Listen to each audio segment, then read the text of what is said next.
The gift was wrapped in matte black. No ribbon, just weight. He slid it across the table with a grunt, his eyes heavy with everything he wouldn't say aloud. "Happy birthday," Grandpa said. I didn't open it then. Didn't need to. I already knew. The silence in the room was thick, like someone had pressed pause on reality. My wife smiled beside me, touched my arm. Her hand lingered. Too gentle, too practiced.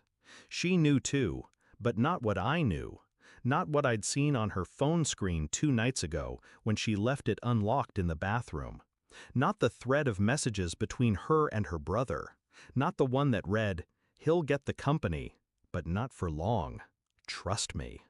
The smell of old cigars, dust, and lemon cake mixed into something nauseating. I smiled. She thought I was still asleep that night. She was wrong. I opened the box in the car. It wasn't symbolic. It was real. Signed documents, corporate transition plans, shares, legal transfer. Grandpa's scrawl across every page like the final blessing of a dying king. I ran my finger over the signature. Power doesn't hum. It doesn't scream. It sits quietly and waits for hands steady enough to hold it. I had the company, and no one cheered harder than my wife. She called her brother that night. I heard her whisper through the bathroom door.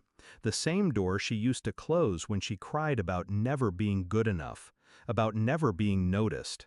Now she whispered like a woman who had finally won something. I stood outside the door and listened to her paint me as weak, too emotional, too idealistic, easy to guide. Her words, not mine. The next day her brother showed up with 2 tailored suits and a silent smirk. "You're gonna need help running this place, man," he said. Not a suggestion. I nodded. He thought that meant yes, but I'd already started digging. I didn't change a thing.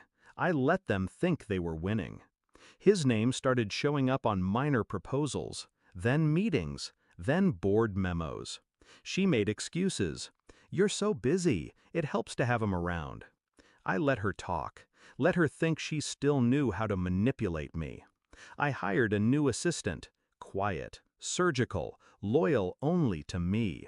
He tracked every meeting they held without me, every email they forwarded to each other, every name they added to the future restructure documents. They were trying to force a vote, slowly, strategically, sloppily. I stayed silent, but silence is never passive. It's a scalpel. One night she left her laptop open, a slideshow of future roles, her name as CFO, her brother as interim CEO, my name gone, just 3 dots where the founder's grandson used to be. I watched the screen flicker while she slept beside me. Her breathing was soft, like nothing could touch her.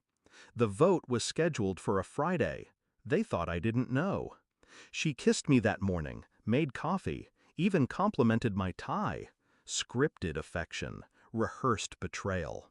I let the day move, let them sweat in the boardroom while I arrived 15 minutes late, documents in hand. I didn't speak. I placed the papers on the table and slid them toward her brother. His name, highlighted, appeared on every unauthorized correspondence. His edits to the bylaws, her signature on confidential access requests, all time-stamped, all illegal. Her eyes twitched before her mouth did. I don't understand." I said nothing, just watched her brother scan the papers. Then pale. A quiet board member cleared his throat. Another scribbled something down.